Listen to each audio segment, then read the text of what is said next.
E aí, pessoal que segue o nosso canal Nova Geração, é com muita alegria, com muita satisfação, me apresento a vocês mais uma vez. Me chamo Eduardo, faço parte do setor jovem Nova Geração e também possuo um compromisso de aliança com a comunidade católica Cristo Ama. E através disso, né, que nesse vídeo de hoje a gente vem trazer uma temática, né, que vai dar continuidade ao que a gente já iniciou no vídeo passado. Então, se você não assistiu o nosso vídeo anterior, veja aqui no nosso canal do YouTube, Nova Geração, o vídeo Como Fazer um Diário Espiritual. Lá a gente vai dar algumas dicas de como você pode fazer um estudo bíblico de maneira eficaz.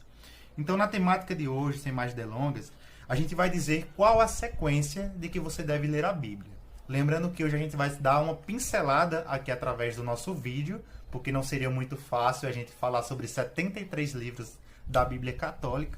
E é bom a gente deixar esse asterisco, né, que a nossa Bíblia Católica possui 73 livros. E não considere que ela tem livros a mais, ela tem os livros certos, tá certo?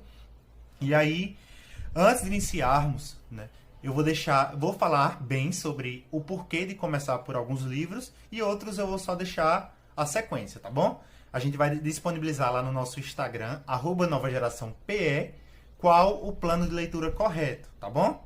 Então a gente começa, meus irmãos, o nosso estudo bíblico através do livro das Cartas de São João, né?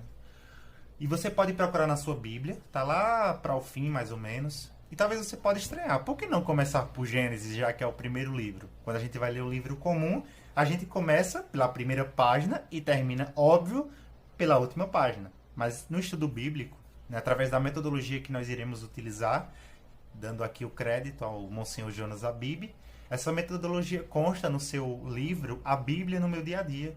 E aí é uma indicação muito boa que hoje, nessa dica de ouro do NG, a gente deixa para vocês. Então a gente começa pelas cartas de São João, porque é necessário, né, para tudo que a gente vai fazer ter um propósito. Né? E o propósito que está em jogo a partir desse momento é a nossa salvação.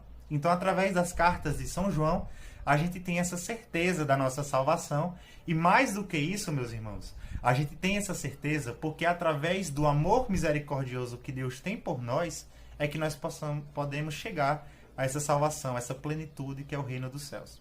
E essa salvação vem através desse amor misericordioso que independe das nossas misérias, mas sim desse amor, esse amor ágape, esse amor incondicional que Deus tem por nós.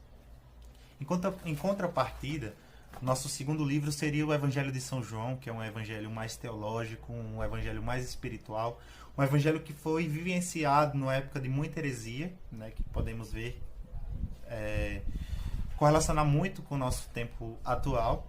Né? Em seguida, o Evangelho de São Marcos, que é um evangelho mais curto, apenas com 16 capítulos, que fala muito da missão pública de Jesus. Dando continuidade, a gente lê as cartas de São Paulo, né? Que são cartas que o apóstolo enviou às comunidades que ele mesmo iniciou. Né? Entre elas, Gálatas, Efésios, Filipenses, Colossenses, entre outras, a gente vai lendo na seguida mesmo, tá bom? E aí, a gente lê agora o Evangelho de São Lucas, que é um evangelho bastante interessante para você que gosta muito de narração. Né? Ele vai contar justamente a vida que era antes de Jesus, o momento de Nossa Senhora, da concepção, todas essas coisas. É um evangelho bastante mariano, começando inclusive pelo primeiro capítulo.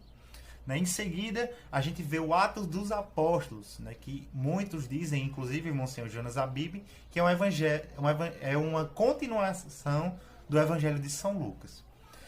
Monsenhor Jonas Abib ousa dizer que poderia ser chamado esse livro de Atos do Espírito. Esse Espírito Santo que desceu sobre os apóstolos e Nossa Senhora no momento de Pentecostes e se prolongou, né, por todo esse contexto que foi narrado. Em seguida, a gente lê a carta aos Romanos, que é algo mais doutrinário, e a gente dá uma continuidade pelos outros livros do Novo Testamento, o Evangelho de São Mateus, e aí eu vou deixar lá no nosso Instagram esse plano de leitura para que a gente possa entender melhor. Porque acredito que se eu falasse aqui não seria tão eficaz quanto vocês verem uma publicação, tirar um print, e aí fica mais fácil de vocês acompanharem. Já em relação à leitura do Antigo Testamento, né, é interessante que a gente entenda que os Salmos, né, é algo que Monsenhor Jonas Abib ele correlaciona com uma fruta, né? Comemos a qualquer hora, pouco importando as refeições, e nunca faz mal, ela sempre faz bem.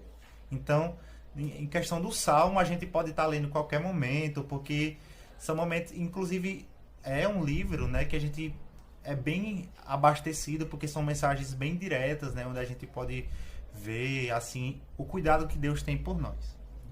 E aí os livros dos Antigos Testamentos, eles possuem uma certa ordem cronológica, né? Ele tem alguns subtópicos, alguns tópicos, né? Na verdade, por exemplo, o primeiro tópico que a gente pode considerar a respeito dos livros do Velho Testamento são aqueles das origens à época dos reis da época. Como, por exemplo, a gente pode encontrar nos livros de Gênesis, Êxodo e Números, saltando o Deuteronômio e o Levítico. Em seguida, na época dos reis, que surgiram os profetas mais antigos. Por exemplo, Amós, Oséias e Isaías. Aqui nesse sentido, do livro de Isaías, a gente vai ler do capítulo 1 ao 39. Em seguida, Miqueias, e aí a gente vai seguindo. Na época do exílio, a gente lê Lamentações, Ezequiel, Abdias, Isaías. Agora, Isaías, a gente vai ler do 40 ao 55. E a gente continua no período pós-exílico, com Crônicas, Isaías de 56 a 66, Joel, entre outros. E aí, por fim, na época de Macabeus, a gente lê primeiro e segundo Macabeus, Baruque, Daniel e Sabedoria. Tudo isso eu vou disponibilizar, já falei e repito, no nosso Instagram, no @NovaGeraçãoPE, esses planos de leitura, né, para que vocês possam tirar um print e salvar no seu celular para quando você for iniciar o seu estudo bíblico, você possa acompanhar. Mas eu te digo, meu irmão, é necessário que você tenha compromisso, um horário diário para que você faça esse estudo de maneira efetiva, né? Mas acima de tudo que você possa ter sempre essa certeza de como fala as cartas de São João. Nós temos um propósito, que é a salvação que Deus tem para nós. Então que nós possamos aproveitar esses momentos, né, de estudo bíblico para aprofundarmos cada vez mais essa verdade que é Cristo Jesus nas nossas vidas. Acompanhe os nossos próximos vídeos aqui no nosso canal Nova Geração. Comente, dê o seu like, se inscreva aqui no nosso canal e acompanhe também o nosso Instagram, @NovaGeraçãoPE. Que Deus te abençoe e o nosso muito obrigado por você estar visualizando esse vídeo.